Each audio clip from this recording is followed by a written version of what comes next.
How y'all you? We're doing? doing fine. Good. Good, good. So my first question is for Little Rel. Belief and creativity are big themes throughout Harold and the Purple Crayon. At one point, Harold becomes discouraged and his purple creations and his world begins to dissipate, Hmm. including moose and porcupine. Has there ever been a time, or can you speak to a time in your own life where you had to believe in something or someone else bigger than yourself? Ooh, I mean, that's a great question. That's every single day, you know, Yes. especially after the news yesterday. So yes, like, and so Yeah. about Yeah. your imagination, like being in this business, I love the fact that I get a chance to go away from what's going on in the real world a lot of times, and then I could go play around and do all these very creative things, and which is why like I'm excited. You know what's cool about doing a movie like this? It's like letting these children, even my children, see my Yeah. pretty much the way I see things. Like Yeah. even being Moose in this movie, my kids get a chance to see like, no, this is the type of imagination I'm walking around with all the time.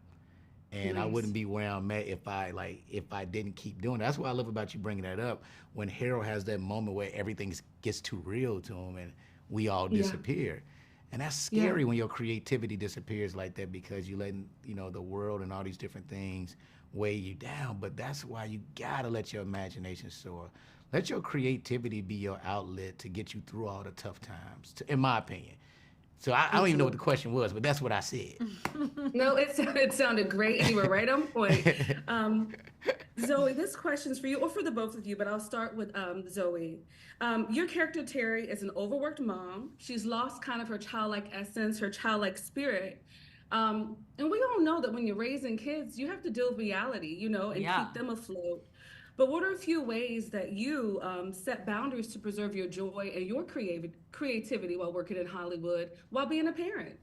Yeah, I mean, I always think like you can kind of, because kids are so creative and so imaginative and it just comes so naturally to them, like just kind of spending time with your kids, talking to them and stuff, it really opens up your creativity and kind of gets you out of that like Adulting. grown up, stuck mindset, So I Yeah. love spending time with my kids.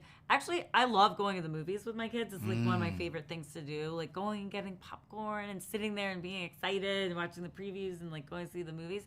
That to me is such a fun way for everyone to get their imaginations kind of sparked. Whether it's like watching just like a movie at home or going to the movies, I just love watching movies with my kids.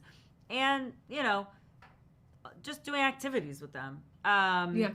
But Yeah. also, I think it's important for like every mom and dad to have, some time to yourself where you're able to like do something you enjoy and kind of have your own outlets that are just yours. So Yeah. so having that together time and that alone time, I think is important. For sure. Boundaries matter. Yeah. Little Ralph, for you, what are some ways that you keep your spirit light and that you just shut out the noise? You know something? I'm still such a film and TV nerd. Like so that's still Yeah. my thing, which is why I do love about my kids, especially my oldest two. They're teenagers, but we all like the same stuff. So like watching movies with Yeah. them. I love telling them about projects I'm about to work on. Yeah. My son, he's like my little cheat code because he has all these crazy ideas. So a lot of times when I'm like working on stuff, and people are like, where you get that idea from? And he's like my secret weapon. Like I would call him and ask him about certain things because he watches Yeah. everything. And so he would have knowledge about superhero stuff and different things like that. So it's like, oh yeah, they're like, that was creative. I'm like, yeah, I got that from a 14-year-old. But it is that I like taking time to just enjoy just the arts. I'm still a nerd. I still watch everything. So like I still go to the movies all the Yeah. time. I like if I wasn't in this movie, I would be one of the first people buying a ticket to go see this. Yeah. So you just have a genuine joy for what you're I doing. I What love it. Yeah. I love Yeah. what I do. That's a blessing. That's a blessing. Now, do either of you have any advice to parents on how to get out of their kids' way and let them first? You touched on some of the things that you do personally, but just in general, when you think about adults, sometimes you hear adults talk and we tend to think that what we do in the world is so important, but sometimes it can create doubt or even squash a child's creativity. There's a moment in the movie where at a restaurant, I believe, one of the kids is coloring outside of the lines or coloring someone else somewhere else, and the mom is like, no, crayons are supposed to be colored inside the lines. And it didn't resonate with Harold in your characters. Can you speak to some of the ways that maybe parents can get out of their kids' way? Because sometimes we do get in the way. You know what I'm saying?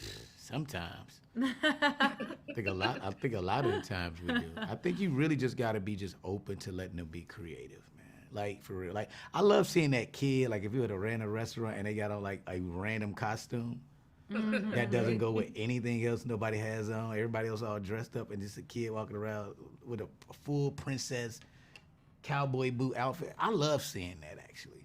Yeah. Because to me, those are parents that are open to their child being creative and using their imagination. And that's the way we can, not get in the way. I think, for me, like, I'm like the first generation of what I do.